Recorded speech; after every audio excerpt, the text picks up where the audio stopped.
अब जंगल में यार कहाँ मुंह दिखाऊंगा, धोखा दे गई भालू इन भाई। भाई देखो यार, ये ना अपने भालू भाई की एकदम जेन्युइन बात है ना। तो एक्चुअली क्या है यार, ये इंसान बहुत ज्यादा दुखी है, बहुत ज्यादा परेशान है। प्रॉब्लम क्या है कि जंगलों के साथ ना बड़ी दिक्कत चल रही है आजकल, ठीक है। क्योंकि हम ह्यूमन बींग्स ने क्या किया है कि जंगलों के अंदर इन्वेड मार दिया है। कहने की बात है सिंपल है कि अपने फायदे के चक्कर में यार जंगल वंगल बर्बाद कर दिया, ठीक है। सो बच्चों, आपको याद है कि आप सभी ने एक बढ़िया समझदार सा टॉपिक पढ़ा था। क्या टॉपिक था वो था आपका forest and the wildlife resources. जी हाँ, जिसको मैंने आप सभी बच्चों के साथ लाइव किया था। और आज आपसे प्रॉमिस किया था ना कि देखो आपके एक फटाफट एक समरी आपको मिल जाएगी। तो दो बच्चा तो 2.5 घंटे का लेक्चर जो नहीं देख पाया है, ऑब्वियसली बात है, वो इस 10-15 मिनट 20 मिनट की समरी को जरूर से देख लेना, ठीक है। चल, तो मैं क्विकली आपको रिकॉल कराऊंगा कि हमने क्या क्या पढ़ा था, क्या क्या टॉपिक्स थे हमारे। हो गाइस, लेट्स गेट स्टार्टेड। अब भालू भालू इन मिलती है कि नहीं, ये तो पता चलेगा आपको वीडियो के एंड में। चल गाइस, तो हमने क्या क्या बात करनी है, देखो बहुत सिंपल है, बहुत ही अमेजिंग, बहुत ही सिंपल गाइस, ठीक है। चलिए, तो हमने बात करनी फ्लोरा एंड फौना की, conservation of the wild life की, कम्युनिटी कंजर्वेशन और हमारी प्यारी सी केस स्टडी, राइट। चलिए, अब अगर आप देखोगे दोस्तों, तो जब हम बात करते हैं हमारे फ्लोरा एंड फौना की, तो देखिए फ्लोरा शब्द का मतलब होता है सभी प्रकार का वेजिटेशन, एंड फौना हम रिफर करते हैं बेटा जो जीव जंतु होते हैं, वाइल्ड लाइफ होती है उसके बारे में, राइट। अब मजे की बात क्या है कि जो दुनिया है तुम्हारी, दुनिया पित्तल दी है ना, तो इस दुनिया में हम अकेले नहीं रहते। वो बात अलग है कि हम लालची मनुष्य हैं, किसी की सुनते नहीं। तो इस दुनिया में हम अकेले नहीं रहते, हम इस दुनिया को शेयर करते हैं किसके साथ, प्लांट्स के साथ, एनिमल्स के साथ, माइक्रो ऑर्गेनिजम्स के साथ।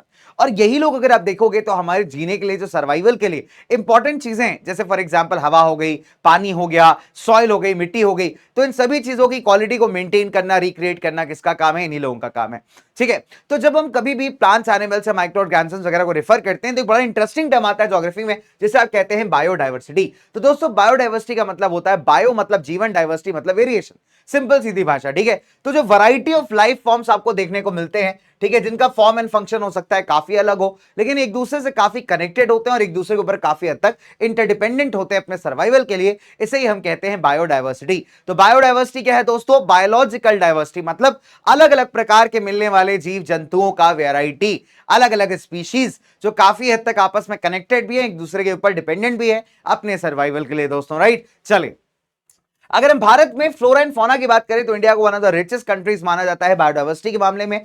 8% जो टोटल स्पीशीज हैं आपके मान लीजिए वर्ल्ड के, वो भारत में आपको दिखाई देते हैं। 10% जो है वाइल्ड, जो जंगली पेड़ पौधे हैं, 20% जो मैमल्स है दोस्तों, वो आपको भारत के अंदर दिखाई देंगे अगर आप देखोगे।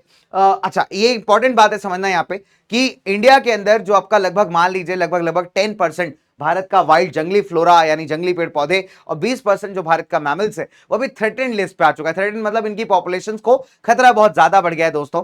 अब कई सारे ऐसे हैं जिनको अभी क्रिटिकल यहां पे घोषित कर दिया गया है, कुछ लोग ऐसे जिनकी पॉपुलेशन लगभग खत्म होने पे आ गई, जिसको आप एक्सटिंक्शन कहते हैं। तो अब सवाल यही उठता है ना मेरे भाई कि ऐसा क्या हुआ है आखिरकार कि भारत इतना अमेजिंग होते हुए, इतने सारी बायोडाइवर्सिटी में रिच होते हुए, हमारे पास इतने पेड़ पौधे होते हुए, जंगली जानवर होते हुए भी अभी इन सभी की स्पीशीज को खतरा है। तो देखिए इसके पीछे कुछ कारण है दोस्तों। नंबर 1, देखिए ह्यूमन बींग्स ने क्या किया है कि नेचर को ना एक कंप्लीट रिसोर्स की खदान के फॉर्म में कन्वर्ट कर दिया। मतलब नेचर से लगातार रिसोर्सेज को लूटते रहते हैं ना, चाहे किसी भी प्रकार का रिसोर्स। ऐसे फॉरेस्ट से आप क्या करते हो, लकड़ियां निकालते हो, है ना, पत्ते इकट्ठा करते हो, मेडिसिन बनाते हो, कई सारी चीजें बनती है। तो कई सारे फॉरेस्ट प्रोडक्ट्स को हमने क्या किया, अपने फायदे के लिए ओवर एक्सप्लॉइट कर दिया। इसके अलावा अगर आप देखेंगे दोस्तों, तो लार्ज स्केल लेवल पे डेवलपमेंट करना, शिफ्टिंग कल्टीवेशन हो गया, माइनिंग एक्टिविटीज हो गई, या फिर आप कह सकते हो कई बार इलीगल रूप से यहाँ पे ट्रेडिंग करना फॉरेस्ट प्रोडक्ट्स की, या फिर कई बार जानवरों को इलीगल रूप से मारना, ये सभी ऐसे कारण हैं जिनकी वजह से भारत का बायोडाइवर्सिटी डिक्लाइन होता जा रहा है, ठीक है। नाउ अब सवाल उठता है कि कंजर्वेशन कैसे किया जाए। देखो दोस्तों, बहुत इंपॉर्टेंट है कि पहली बात की कंजर्वेशन जरूरी क्यों। देखिए कंजर्वेशन जरूरी इसलिए है बिकॉज हमारे लाइफ सपोर्ट सिस्टम है, जिससे हम जिंदा है दोस्तों, वाटर, एयर, सॉइल, ठीक है, इन सभी को प्रिजर्व करना पड़ेगा, तभी आपका सर्वाइवल यहां पे हो पाएगा। अब अगर आप देखोगे तो इनफैक्ट अगर आपको फ्यूचर में भी कुछ अच्छी स्पीशीज डेवलप करनी है, तो आज के प्लांट्स एंड एनिमल्स को बचाना बहुत जरूरी है, और उन्हीं के जीन्स का इस्तेमाल करके आप आगे कुछ डेवलपमेंट कर पाएंगे, ठीक है दोस्तों। चलिए, अब क्या हुआ कि कुछ कंजर्वेशनिस्ट यहां पे बहुत तगड़ा डिमांड करना स्टार्ट किया 1960-70s में। सरकार पे दबाव बनाए कि आप ऑल इंडिया लेवल पे एक ऐसा प्रोग्राम लेकर के आइए जिससे हम इन स्पीशीज को यहां पे बचा पाए, ठीक है। और सरकार इनकी बात सुनती है और इंप्लीमेंट होता है the wildlife protection act of 1972। तो एम बहुत क्लियर था कि जितना भी बचा हुआ पॉपुलेशन है आपके एंडेंजर्ड स्पीशीज का, उनको बचाना है और आगे ग्रो करना है। कैसे? आप बैन करेंगे यहां पे किसको, शिकार को, हंटिंग को, ठीक है। इनकी प्रोटेक्टेड, इनके हैबिटेट्स को जहां ये रहते हैं उन्हें लीगल प्रोटेक्शन दिया जाएगा, ठीक है। वाइल्ड लाइफ के अंदर जितना व्यापार होता है उसे यहां पे बंद किया जाएगा। सेंट्रल एंड स्टेट गवर्नमेंट्स ने क्या किया, कई सारे प्रोटेक्टेड एरियाज बनाए, जैसे आपके नेशनल पार्क्स हो गए, आपके वाइल्ड लाइफ सेंचुरी हो गए, बायोस्फीयर रिजर्व हो गए, ठीक है, आपका बोटेनिकल गार्डन हो गए। तो ये वो इलाके थे जहां पे प्लांट्स एंड एनिमल्स को बचाया जा रहा है, उनका कंजर्वेशन किया जा रहा है, उनको बढ़ाने के लिए ट्राई किया जा रहा है, ठीक है। नाउ सेंट्रल गवर्नमेंट ने यार कई सारे डेडिकेटेड प्रोजेक्ट्स चलाए, यहां पे कुछ जो बहुत ही ऐसे एंडेंजर्ड एनिमल है जिनकी खतरा बहुत ज्यादा है जिनकी संख्या में दोस्तों, तो उन्हें यहां पे इंक्लूड किया गया, जैसे आपका टाइगर हो गया, वन हॉर्न राइनोसेरस हो गया, कश्मीरी स्टैग हंगुल हो गया, ब्लैक बक चिंकारा हो गया, क्रोकोडाइल हो गए, आपके फ्रेश वाटर सॉल्ट वाटर घड़ियाल हो गया, है ना, तो आपका एशियाटिक लायन हो गया, स्नो लेपर्ड हो गया। तो इन सभी जानवरों को आप देखोगे तो इस लिस्ट के अंदर डाला गया कि इनको अभी किसी भी फर्दर नुकसान पहुंचने से बचाना है, ठीक है। चलिए 1986 में आप देखोगे कि कई सारे नोटिफिकेशंस आए 1980 और 86 में, यही जो वाइल्ड लाइफ प्रोटेक्शन एक्ट था इसके अंदर एक और पॉइंट ऐड किया गया कि अभी जो है कई सारी बटरफ्लाईज, पतंगा, कीड़ा, है ना, जिनको तुम कुछ भाव नहीं देते हो, इन सबकी जीवन के लिए भी यार जीवन इंपॉर्टेंट है और ये खत्म होते जा रहे हैं, तो इनको भी वाइल्ड लाइफ प्रोटेक्शन एक्ट के अंदर डाला जाएगा। 1991 में पहली बार ऐसा हुआ जब प्लांट्स के 6 स्पीशीज को यहां पे प्रोटेक्टेड लिस्ट के अंदर डाला गया। तो ये डालने से मतलब क्या है, सिंपल सी बात है, इन प्रोटेक्टेड लिस्ट के अंदर इन सभी को कि आप इनका प्रोटेक्शन कर रहे हैं फर्दर डिप्लीशन से, जो आप दोस्तों इनको बचा रहे हैं। अब एक बड़ा इंटरेस्टिंग किस्सा आता है, आपको मेरे पीछे दौड़ता हुआ दिखाई दे रहा होगा हमारा प्यारा सा टाइगर दोस्तों। तो ये टाइगर मेरा दोस्त है, अभी रोर करेगा, रोर कर रोर, ए भाई रोर कर रोर, ठीक है। चलिए तो टाइगर है भाई और रोर करेगा, है कि नहीं। चलो तो यार टाइगर रोर करवाते हैं और आगे चलते हैं। तो प्रोजेक्ट टाइगर मैंने बताया था आपको 2 से 3 नंबर में कई बार सवाल आता है। तो प्रोजेक्ट टाइगर की शुरुआत हुई थी साल 1973 में। टाइगर अगर आप देखोगे तो बहुत इंपॉर्टेंट वाइल्ड लाइफ स्पीशीज में से आता है। 1973 में टाइगर पॉपुलेशन कितनी पहुंच गई थी, 1827, ठीक है। 55,000 थी स्टार्टिंग ऑफ द सेंचुरी में, जो गिर करके 1827 हो गई। अब कुछ मेजर कारण थे टाइगर पॉपुलेशन की डिक्लाइन के। देखिए नंबर 1, पहला था पोचिंग, यानी इलीगल रूप से टाइगर का हंटिंग करना, उसके खाल के लिए, उसके हड्डियों के लिए। टाइगर का हैबिटेट सिकुड़ता जा रहा है, बिकॉज जंगल से यहां पे डिफॉरेस्ट होते जा रहे हैं, as a result human movement जंगलों में बढ़ती जा रही है। प्लस प्रे बेस्ड स्पीशीज, जिन स्पीशीज का ये शिकार करके खाता है टाइगर, बेटा वो भी यहां खत्म होती जा रही है। तो टाइगर क्या खाएगा बेटा, सैंडविच या पिज्जा तो खाएगा नहीं, है ना। देन ह्यूमन पॉपुलेशन का बढ़ते जाना, तो एज ए रिजल्ट क्या हुआ कि टाइगर्स का जो पॉपुलेशन था लगातार डिक्लाइन होने लगा। अब अगर आप देखोगे तो जो टाइगर्स है वर्ल्ड में, जितने भी टाइगर्स है उसका लगभग 2/3 नंबर आपको भारत और नेपाल के अंदर मिलेगा। और टाइगर का जो स्किन होता है, उसकी जो हड्डियां होती है, कई सारी पुरानी एशियन दवाइयों में जो है इस्तेमाल की जाती थी। And as a result tiger का जो पोचिंग है, इलीगल रूप से हंटिंग, वो बहुत ज्यादा इंक्रीज हो गया था, ठीक है। तो अब हम क्या देखते हैं मेरे प्यारे बच्चों की, क्योंकि इंडिया एंड नेपाल यहाँ पे 2/3 आप कह सकते हैं वर्ल्ड टाइगर पॉपुलेशन का हब बने हुए हैं, ठीक है, कि मैक्सिमम टाइगर आपको यही मिलेगा। तो ये 2 कंट्रीज बन गए आपके क्या, सबसे प्राइम टारगेट्स ऐसे पोचर्स के। तो तभी सरकार ने यहां पे लॉन्च किया the wildlife protection act of 1973। तो I hope this is clear my dear. अब देखिए कुछ इंपॉर्टेंट टाइगर रिजर्व्स यहां पे मैं आपको बता देता हूं जो उसके तहत बनाई गई थी, जैसे Corbett national park Uttarakhand, Sundarbans west Bengal, Bandhavgarh national park MP हो गया, सरिस्का राजस्थान, रणथंभौर राजस्थान, ठीक है, Manas tiger reserve, Periyar tiger reserve. इससे कहीं ज्यादा मैंने आपको क्लास में लिखवाई थी लाइव क्लासेस के अंदर, तो आप वहां से अगर ज्यादा पढ़ना चाहें पढ़ सकते हैं। These are some of the examples जो आपके एनसीईआरटी में दी हुई हैं, ठीक है। चलिए अब अगर हम बात करें तो ये तो हो गए हमारे वाइल्ड लाइफ रिसोर्सेज की बातें दोस्तों। अब सवाल आता है कि हमारे फॉरेस्ट रिसोर्सेज का क्या। तो भारत में देखिए ऑब्वियस सी बात है, फॉरेस्ट तो हर जगह इंपॉर्टेंट है आपके सर्वाइवल के लिए, इकोलॉजिकल बैलेंस मेंटेन करने के लिए। तो इंडिया के अंदर फॉरेस्ट को मैनेज करने का जिम्मेदारी जाता है या तो फॉरेस्ट डिपार्टमेंट को या किसी और सरकारी विभाग को, ठीक है। अब फॉरेस्ट को हमने ना 3 कैटेगरी के अंदर बांट दिया, रिजर्व, प्रोटेक्टेड और हमारे अनक्लास्ड। देखिए आधे ज्यादा जो जंगल है आपका वो रिजर्व कैटेगरी में आता है, बहुत ज्यादा वैल्यूएबल अगर आप देखेंगे आपके कंजर्वेशन के हिसाब से। फिर अगर आप देखोगे तो लगभग 1/3 जो हमारा टोटल जंगल का एरिया है उसको अपने प्रोटेक्टेड कैटेगरी में डाल दिया। तो दैट मींस प्रोटेक्टेड का मतलब ही है कि सभी फर्दर किसी डिप्लीशन से यहां पे बचाया जा रहा है। और अनक्लास फॉरेस्ट में दोस्तों कुछ ऐसे जंगल या कुछ ऐसे वेस्टलैंड्स आ जाते हैं जहां पे जो कंट्रोल है वो सरकार का भी हो सकता है, किसी प्राइवेट इंडिविजुअल का भी और किसी कम्युनिटी का भी, मतलब आदिवासी लोग हो गए जैसे अपने, है ना। चलिए तो अगर आप देखोगे तो कभी कभी हम रिजर्व्ड एंड प्रोटेक्टेड फॉरेस्ट, इनको हम कभी कभी परमानेंट फॉरेस्ट एस्टेट्स का नाम देते हैं। क्यों?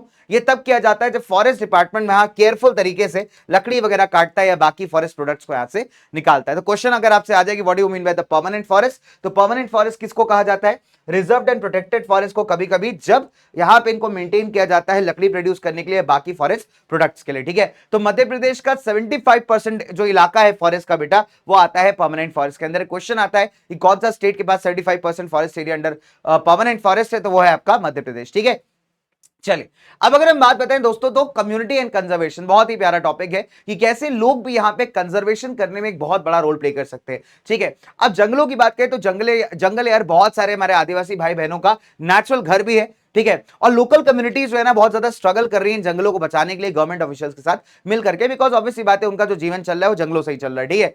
चलिए अब जैसे कुछ एग्जांपल्स हम लेंगे, जैसे सरिस्का टाइगर रिजर्व के अंदर जो हमारे विलेजर्स थे उन्होंने यहाँ पे फाइट किया है किसके अगेंस्ट, माइनिंग एक्टिविटी के अगेंस्ट, ठीक है। तो उन्होंने कहा कि भाई वाइल्ड लाइफ प्रोटेक्शन एक्ट आपको अलाउ नहीं करता किसी भी प्रकार से यहाँ पे माइनिंग एक्टिविटी करने के लिए। फिर आप देखिए जो फेमस शिपको मूवमेंट आपका स्टार्ट हुआ था कहां पे, चमोली उत्तराखंड के अंदर, राइट। सुंदरलाल बहुगुणा ने जिसको स्टार्ट किया था, जब कमर्शियल ऑर्डर दिया गया था वहां पे पेड़ों को काटने का, तो लोग वहां पे जाके चिपक गए और लोगों को अपने पेड़ों को कटने से बचाया। तो विच शोज दैट कि डिफॉरेस्टेशन तो रोका ही गया, साथ ही साथ कम्युनिटी से मिलकर और पेड़ लगाए, यानी फॉरेस्टेशन को प्रमोट किया, ठीक है। फिर अगर आप देखोगे फार्मर्स एंड सिटीजंस ग्रुप्स ने 2 आंदोलन चलाए थे टिहरी उत्तराखंड के अंदर, एक बीज बचाओ और एक नवदन्या।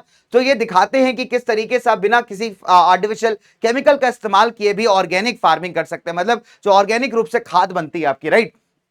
कोई केमिकल नहीं होता दोस्तों यहाँ पे, उसकी मदद से भी आप वैरायटी ऑफ क्रॉप्स को उगा सकते हैं। तो बीज बचाओ और नवदन्या दोनों ही आंदोलनों ने दिखाया कि आपको अच्छे वैरायटी ऑफ क्रॉप्स ग्रो करने के लिए केमिकल्स का इस्तेमाल करने की जरूरत नहीं है। फिर सबसे इंपॉर्टेंट आ जाता है joint forest management of Orissa. तो जॉइंट फॉरेस्ट मैनेजमेंट की शुरुआत दोस्तों हुई थी 1988 के अंदर उड़ीसा में, जब रेजोल्यूशन पास किया सरकार ने, तो सरकार ने कहा कि फॉरेस्ट डिपार्टमेंट से कि आप जो है गांव वालों के साथ, जो गांव खासकर जंगलों के पास है, उनके साथ मिल करके जंगल को कंजर्व करने का काम करिए। तो भाई फॉरेस्ट डिपार्टमेंट ने क्या किया कि जंगलों के अंदर मतलब कंजर्वेशन करने के लिए क्या किया, सबसे पहले तो गांव वालों से रिक्वेस्ट किया क्या करने के लिए, कि उनको सपोर्ट करें, ठीक है। दूसरी बात, गांव वालों को ना ग्रुप्स में बांट दिया गया, जिसे आप विलेज इंस्टीट्यूशंस कहते हो, और हर एक ग्रुप को जंगल का इलाका बांट दिया गया कि भैया ये वाला डिग्रेडेड एरिया है, ये एरिया खराब है, अब आपकी जिम्मेदारी है कि आप इसको जो है मिल करके सही करेंगे। बदले में गांव वासियों को क्या मिलता था, बदले में गांव वासियों को जो फॉरेस्ट प्रोडक्ट्स फॉरेस्ट डिपार्टमेंट निकाल लिया उसमें एक शेयर दिया गया, प्लस सक्सेसफुल प्रोटेक्शन से जो लकड़ी काटी गई वहां पे है ना सस्टेनेबल तरीके से, उसमें से भी थोड़ा शेयर दे दिया गया हमारे गांव वालों को। तो ये एक बहुत अच्छा तरीका है जहां पे आप कम्युनिटी की मदद से क्या कर रहे हो, कंजर्वेशन कर रहे हो, ठीक है दोस्तों। चलिए अब एक बहुत प्यारा पैराग्राफ आता है नेचर वर्शिप के ऊपर। तो नेचर वर्शिप का मतलब होता है मेरे भाई प्रकृति की पूजा करना, ठीक है। हमारे जमाने में अगर आप देखोगे हमारी भारतीय संस्कृति के अंदर दोस्तों बहुत सारे ऐसे पेड़ पौधे जंगल जानवर हैं जिनकी हम पूजा करते हैं, एंड ये एक बेहतरीन तरीका है आपके वाइल्ड लाइफ को कंजर्व करने का। इनफैक्ट आप देखोगे इन बिलीव्स के चलते जंगल के कुछ ऐसे भी इलाके हैं जिसको आज तक ह्यूमंस ने टच नहीं किया है। तो यहाँ पे लोकल गांव वालों का मानना है कि इन इलाकों में, इन जंगलों में देवी देवता रहते हैं, तो तभी इनको जो है सेक्रेड ग्रुप्स कहा जाता है, यानी forest of the gods and goddesses. तो ना तो यहाँ लोकल्स आते हैं और ना ही किसी को यहाँ पे जाना अलाउड होता है। फिर अगर आप देखोगे तो कई सारे जो हमारे आदिवासी भाई बहन हैं, अब उनके यहाँ अगर आप देखेंगे कई सारे फंक्शंस में कुछ पेड़ों की पूजा होती है। जैसे संथाल्स की अगर हम बात करें, मुंडाज एंड संथाल्स की, छोटा नागपुर प्लेटू की दोस्तों, तो ये जो है ना महुआ का पेड़ और कदम के पेड़ का पूजा करते हैं। आप बिहार उड़ीसा के आदिवासियों की बात करिए दोस्तों, तो ये जो हमारे आदिवासी भाई बहन है ये किसकी पूजा करते हैं, पूजा करते हैं आपके इमली के पेड़ के, टामरिंड और मैंगो की, खासकर ड्यूरिंग द वेडिंग्स यानी शादियों के टाइम पे। इसके अलावा पीपल और बनियन का जो पेड़ होता है हमारे लिए काफी सीक्रेट, काफी इंपॉर्टेंट माना जाता है दोस्तों। तो हमारे देश में अलग अलग सोसाइटीज के अलग अलग कल्चर्स है, लेकिन हर एक कल्चर में कुछ ना कुछ कंजर्वेशन की बात दी गई है। अब जैसे आपने देखा होगा कई बार किसी नदी नाले पहाड़, मतलब एग्जाम्पल ले रहा हूं मैं आपको, उनको ना एक बड़ा इंपॉर्टेंस दिया जाता है। जैसे हमारे गंगा मैया भाई, तो हम कहते हैं गंगा मैया, गंगा माता, तो हम इंपॉर्टेंस दे रहे हैं वहां पे, राइट, कि एक तरीके से हाँ यार कि इनको बचाना है, इनको सेव करना है। फिर आप देखिए लंगूर वगैरह आपको मंदिरों में दिख जाएंगे, तो ऐसा लगता है कि वो भी मंदिर में आए हुए डिवोटीज हैं, श्रद्धालु है, भगवान के भक्त हैं, है ना, उनको कोई परेशान नहीं करता, खाना वाना देता है। इनफैक्ट आप राजस्थान में बिश्नोई समाज के गांव चले जाइए दोस्तों, तो वहां पे जो ब्लैक बक है, चिंकारा है, आपका नीलगाय है, पीकॉक है, ये आपको ऐसे ही घूमते हुए दिख जाएंगे, कोई ना नुकसान नहीं पहुंचाता, राइट। चलिए नाउ अब एक क्वेश्चन आता है कि dash community in Rajasthan is known for wild life conservation. तो हमें पता है कि राजस्थान के अंदर कौन सी कम्युनिटी है दोस्तों, बिश्नोई कम्युनिटी है जो जानी जाती है वाइल्ड लाइफ कंजर्वेशन के लिए।